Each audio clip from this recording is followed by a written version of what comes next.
Disney, in an 80-plus year history, he created stories and characters that touched all of us. And when you create that much, some of it isn't quite going to work out. This is 80 years of history sort of together in one piece for the first time that players can interact with. There's a lot of stuff there. There's enough there for 100 games.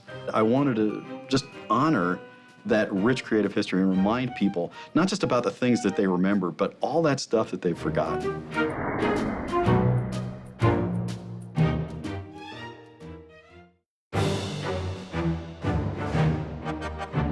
Getting the opportunity to visit, the Disney archives and just look at how much information has been stored over these past 80 years is mind-blowing.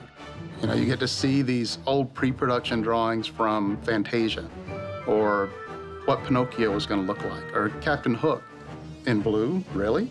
Tons of cool stuff to see. Now, as a fan of Disney animations, it was a great opportunity for us to go back, relive a lot of the characters I loved as a child, and then reintroduce them for today's market. Some of the stuff is so cool, we don't know why it ended up in an archive and didn't make it to screen or to print. So we were really excited to be able to grab some of those things, pull them out, and give them new life. The problem wasn't what to put in, the problem was what to put out, because Disney's history is so rich and there are so many characters and places to choose from. The weeding out process was a nightmare.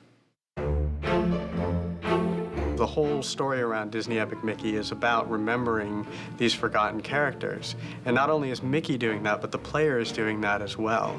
And so their role kind of became this unique and interesting part of the story in the game, because as you, the player, go through, you're learning about characters that you may have never seen before in the Disney archives. And now you're remembering them as well as allowing Mickey to remember them. In Oswald's case, we had to remind people what his personality was like, what his abilities were, what made him one of the most popular stars in the late 20s. For some of the other guys, it was really, they're kind of foils for Mickey. They're ways to remind Mickey that even he's forgotten his old friends.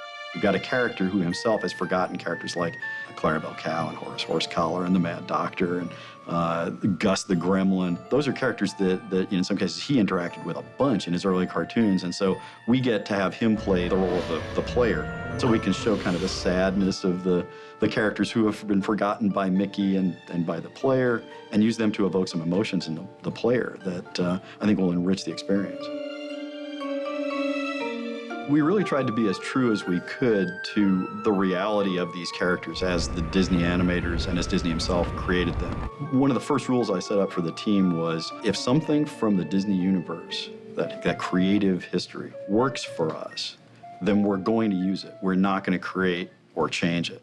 As we went through the archives and looked at the different characters, we saw all that charm, all of that character, all of that personality that really has been forgotten. And that was a kind of big decision point in pulling those characters back into the game so people can remember them and enjoy them again. This team really embraced the challenge of immersing themselves in Disney's history. Disney Epic Mickey is, in a really strange sense, a history lesson. I hope nobody perceives it that way. I don't want people put off by that. But at the end of the day, players are going to learn something about Disney's creative past. Disney fans in particular, I think, are going to have a great time playing the Where Did That Come From game, because almost everything in the game is inspired by something real.